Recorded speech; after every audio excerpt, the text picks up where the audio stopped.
बिस्मिल्लाहिर्रहमानिर्रहीम। अस्सलाम वालेकुम। My name is Waqas Asghar.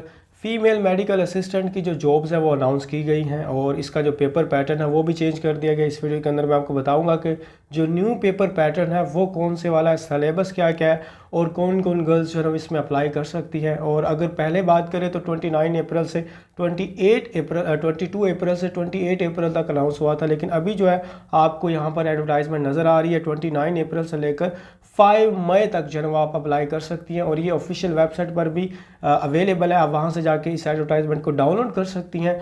और इसके अलावा जो है वो कल अप्लाई ओपन हो जाएगा, तो कल मैं आपको तरीका भी बता देता हूँ, बता दूंगा कि आप अप्लाई किस तरह कर सकती हैं। और सबसे पहले हम चलते हैं जी, देख लेते हैं इसकी मज़ीद चीज़ें। और इसमें सबसे पहले हमारे पास जो है वो है कि ऑनलाइन जो अप्लाई है उसकी जो स्टार्ट डेट है वो हमारे पास 29 अप्रैल है, जैसे कि आपने एडवर्टाइजमेंट में देखा, और 5 मई तक आप अप्लाई कर सकती हैं। उसके बाद अगर हम बात करें यहाँ पर, अगर आपने कंप्लीट प्रिपरेशन करनी है और फ्री व्हाट्सएप ग्रुप ज्वाइन करना है तो उसका लिंक वीडियो की डिस्क्रिप्शन के अंदर भी अवेलेबल है और फर्स्ट कमेंट के अंदर भी मैं पिन कर दूंगा। और हमारे पास नोट्स हैं और नोट्स के साथ आपको वीडियोस भी प्रोवाइड की जाती हैं फीमेल मेडिकल असिस्टेंट की, ताकि आपको शॉर्ट ट्रिक्स पता हो। और ये सारे पीडीएफ के अंदर नोट्स आपको प्रोवाइड किए जाते हैं। सिर्फ और सिर्फ 2200 जो ना वो फ़ी है। जैसे आप फ़ी पे करेंगे आपको सारे नोट्स वगैरह प्रोवाइड कर दिए जाएंगे और साथ में कुछ वीडियोज़ भी प्रोवाइड कर दी जाएंगी। तो ये मेरा जो है ना वो व्हाट्सएप का नंबर है, इस पर आप कॉन्टैक्ट कर सकती हैं if you are willing to join this course.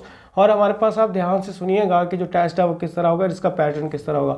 सबसे पहले आप अब जब जाएंगी तो कंप्यूटर पर आपका इंटेलिजेंस का पोर्शन होगा। इसमें रफ वर्क करने की भी जो है ना वो आपको परमिशन होती है और इसमें एक बोर्ड वगैरह आपको दिया जाता है और एक बोर्ड मार्कर दी जाती है बिल्कुल करीब पड़ा हुआ, तो उस पर आप सॉल्व भी कर सकती है।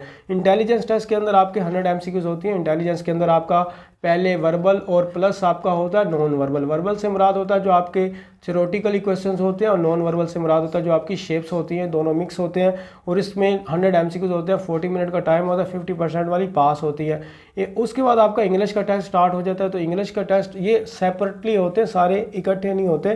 तो उसमें भी आपको 50 MCQs होते हैं और 20 मिनट का टाइम होता है, 50% होते हैं। अभी अगर हम फिज़िक्स की बात करें तो फिज़िक्स के अंदर 25 MCQs होते हैं और उसके लिए 15 मिनट होते हैं। लेकिन आपको जो बताया जाता है वो बताया जाता है जी 10 मिनट होते हैं वेबसाइट वगैरह पर, लेकिन 10 मिनट नहीं होते, सिर्फ और सिर्फ कितने होते हैं, 15 मिनट होते हैं।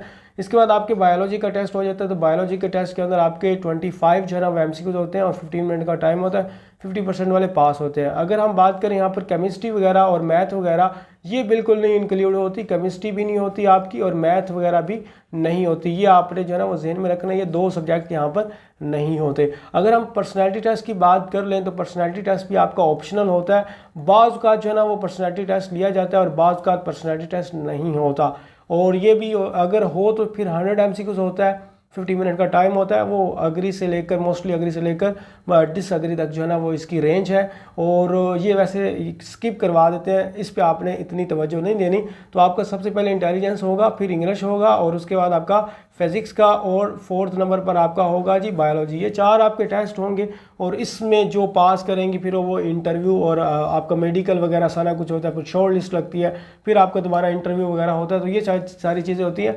एजुकेशन रिक्वायरमेंट की बात करें तो इसमें FSC वाली, इंटरमीडिएट वाली सारी अप्लाई कर सकती हैं, उनके ग्रेजुएशन वाली भी अप्लाई कर सकती है। लेकिन शर्त यह है कि उनकी जो मैट्रिक है उसके अंदर 60% मार्क्स होने चाहिए और साथ में 33% जो ना वो उनके, और 45% इंग्लिश के अंदर होने चाहिए, 60% उनके बायोलॉजी के अंदर होने चाहिए। ये रिक्वायरमेंट है आपके मैट्रिक की। और इसमें जो एज है आपकी लिमिट वो कितनी है, वो आई थिंक सो जो है ना वो आपकी 22 ईयर तक जो है ना वो एज की लिमिट है। इससे कम आपकी एज होनी चाहिए, या 22 ईयर भी है तो भी आप जो है ना वो एलिजिबल है। तो एज आपने ध्यान में रखना है, ठीक है। और फीमेल ही सिर्फ इस पर अप्लाई कर सकती है। बाकी और भी यहाँ पर बहुत ज़्यादा चीज़ें इसमें ऐड की गई हैं, PF and DII और उसके अलावा स्पोर्टमैन वगैरह। तो ये सारी चीज़ें जो है ना वो मैं आपको नेक्स्ट वीडियो के अंदर इंशाल्लाह बताऊंगा। अगर आपने प्रिपरेशन वगैरह करनी है, feel free to contact me. Thank you जी, अल्लाह हाफिज़।